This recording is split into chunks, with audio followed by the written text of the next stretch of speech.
Olá, seja muito bem-vindo para mais um dia de plano de leitura anual da Bíblia da C. E hoje nós vamos ficar com o capítulo 13 e 14 do livro de 1 aos Coríntios. O capítulo 13 vai falar sobre a importância do amor. Ele é muito usado em textos de casamentos e tantas outras ocasiões especiais, mas hoje eu gostaria de trazer para a sua vida. Paulo vai dizer o seguinte, que o amor é como um instrumento afinado. Você pode ser maravilhoso, você pode ser um instrumento maravilhoso, ter toda a capacidade, toda a competência do mundo. Mas se você não estiver afinado, esse som vai ser desagradável, não vai combinar com nada, não vai trazer a harmonia necessária.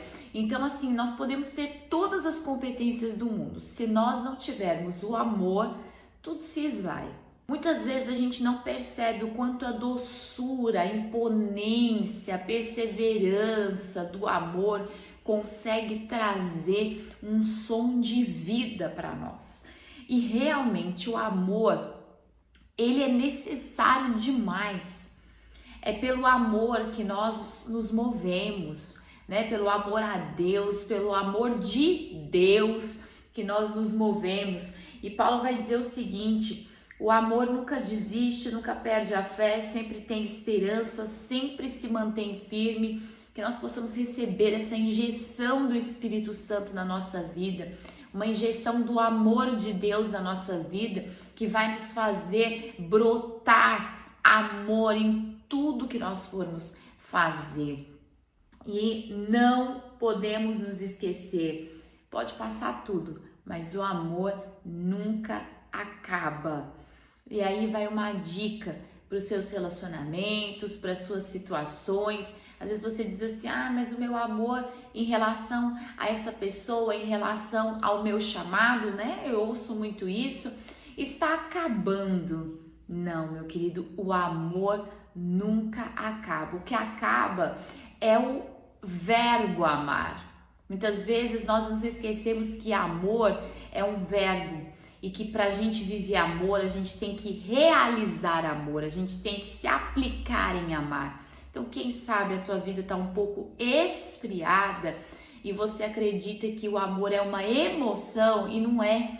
O amor é um verbo, então você precisa amar. E no momento que você começar a colocar em prática uma vida de amor, tudo vai se aquecer, tudo vai se tornar maravilhoso, porque o amor consegue tornar até um dia difícil num dia maravilhoso. E Paulo ainda vai dizer que a nossa maneira de ver o amor é muito imperfeita, mas quando nós nos encontrarmos com o nosso Deus, tudo isso vai encontrar o seu lugar. Então, o conselho do apóstolo Paulo para nós nesse dia é: viva uma vida onde o amor é um verbo atuante na tua história. Que você não precisa esperar uma condição para você amar, mas que você vai amar e através desse amor você vai trazer condições da ação de Deus na tua vida, na tua casa, na tua história e também através de você, através da tua vida, através da tua casa, através da tua história. Capítulo 14 de 1 Coríntios, Paulo vai falar o seguinte: cure com muito zelo os dons do Espírito, mas seja uma pessoa apta à profecia. E aqui ele não está falando daquela profecia muito comum em muitos lugares, das pessoas quererem fazer adivinhações, quererem transformar a palavra de Deus, a revelação da palavra de Deus, num misticismo, numa adivinhação, tá entendendo? Num jogo com o futuro de alguém. Eu creio e vejo e vivo que muitas vezes o Senhor vai trazer uma palavra específica de conhecimento, de revelação da vida de uma pessoa. Mas o que Paulo está querendo dizer aqui com o dom da profecia não é o dom de sair falando coisas de adivinhação, mas é o dom de pregar a palavra de Deus, de fortalecer, de exortar, de trazer o alimento do Senhor para dentro da igreja, para dentro das nossas vidas, para dentro da vida das pessoas que estiverem passando no nosso caminho. que nós devemos orar em línguas, mas que o nosso orar em línguas não seja 100% o nosso ministério, o nosso chamado, porque existiam talvez pessoas aqui que acreditassem que não, a gente vai para a igreja, a gente vai ficar orando em línguas. E a edificação pessoal é muito grande quando nós oramos em língua, mas a edificação do corpo só acontece quando tem interpretações. E aí Paulo vai dizer, se tiver oração em línguas, é bom que haja interpretação, para que todos sejam edificados.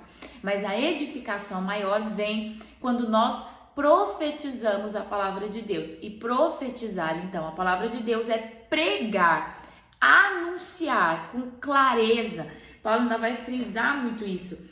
Tem que haver clareza na pregação, tem que ter coerência com a palavra do Senhor, tem que ter a revelação do Espírito Santo e tem que ser de maneira clara, transmitida de maneira clara a mensagem do Senhor. E ainda assim, Paulo vai dizer o seguinte, que todos os dons do Espírito, eles devem ter um só objetivo, fortalecer o corpo de Deus. E qual seja o dom que o Espírito Santo te deu, que você possa ter isso no seu coração. Eu preciso usar esse dom para fortalecer a igreja, o reino de Deus. E ainda Paulo vai falar algo que traz muita controvérsia, né? Dentro do meio cristão, ainda muitas vezes machista, ainda muitas vezes com uma visão muito limitada das coisas. Aqui no capítulo 14 de Coríntios, no versículo 34, Paulo diz, as mulheres devem permanecer em silêncio durante as reuniões da igreja, não é apropriado que falem, devem ser submissas como diz a lei. E aqui Paulo ele está dizendo o seguinte, olha, há uma lei sobre nós, uma lei que mulheres não podem falar em público, uma lei que mulheres não podem se expressar em público dentro da igreja.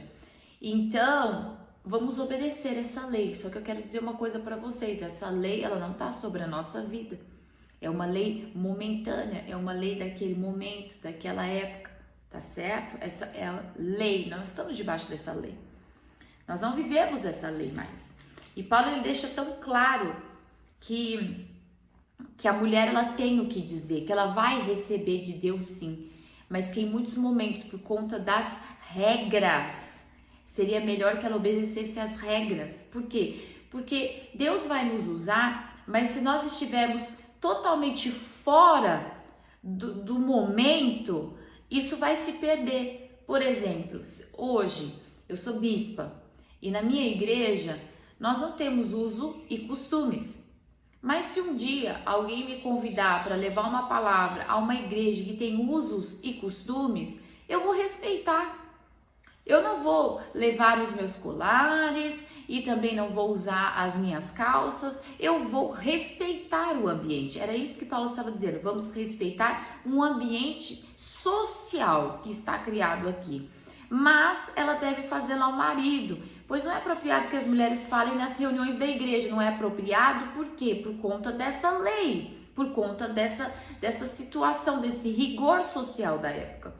E ele ainda diz o seguinte, vocês pensam que a palavra de Deus se originou entre vocês? Ou seja, você acha que a palavra de Deus está dentro do comando de vocês? Não está. Acaso são os únicos os quais ela foi entregue? Não foram, ou seja, Deus vai usar quem Ele quiser, na hora que Ele quiser, do jeito que Ele quiser. Mas nós precisamos aprender a reconhecer que assim como Paulo, ele falou assim, eu me fiz gentil com os gentios, me fiz judeu com os judeus, para que eu pudesse ganhar a todos. Então vai haver momentos que a gente precisa observar a nossa realidade ao lugar e ser o maior instrumento afinado possível, o melhor tipo de afinação possível da nossa vida, do nosso comportamento para alcançar as pessoas. Naquele momento seria então que as mulheres, mesmo recebendo revelações do Senhor, não falassem dentro da igreja por conta daquele costume, daquela lei, na verdade não era nem um costume, era uma lei daquele momento. E ali diz o seguinte, portanto, meus irmãos, anseiem profetizar e não proíbam falar em línguas, mas cuidem para que tudo seja feito com decência e ordem, que nós possamos trazer na nossa vida um rigor de servir a Deus com bastante decência e bastante ordem. Onde nós estivermos, como nós estivermos fazendo, que nunca seja feito de qualquer maneira, que nunca seja feito sabe, sem uma ordem, sem um temor, sem um tremor, sem um objetivo, sem uma intenção, que seria ganhar o máximo possível de pessoas para Cristo. Hoje eu termino essa reflexão com você, mas eu te convido, vem ser rema com a gente, vamos continuar essa leitura juntos. Que Deus te abençoe.